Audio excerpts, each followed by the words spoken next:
Hello everyone, আসসালামু আলাইকুম। সবার কি খবর? হোপফুলি সবাই অনেক ভালো আছো। তো আজকে আমি একটা ছোট্ট ব্লগ শেয়ার করছি আমার। তো ব্লগটা কিন্তু শেষ পর্যন্ত অবশ্যই দেখবে।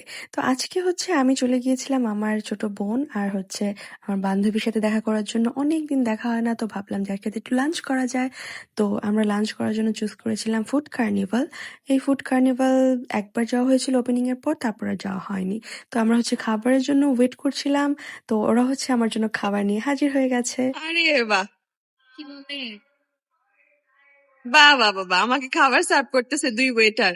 আমরা ৩ জনে ৩টা প্লেটের অর্ডার করেছিলাম। তো খাবারগুলো তোমরা খুব সুন্দর মতো দেখতে পাচ্ছ যে কালারফুল অনেক, খাবারগুলো দেখতে অনেক সুন্দর, টেস্টও ভালো ছিল।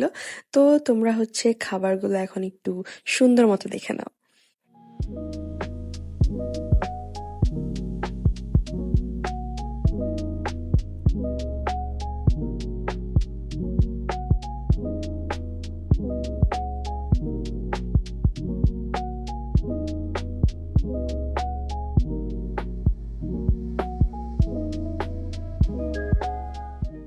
রিজনেবল প্রাইসে খাবারগুলো ভালোই ছিল। সবগুলো খাবারের প্রাইস এরকম 250, 280, 320 এরকমের মাঝেই ছিল, কিন্তু অনেকগুলো আইটেম ছিল। তো আমরা খুব মজা করে সবাই খেয়েছি। আর আমার ছোট্ট ব্লগটা এই পর্যন্তই ছিল, কারণ আমরা খাওয়া দাওয়া করার পর গল্প করতে করতে আর ভিডিও করতে মনে ছিল না।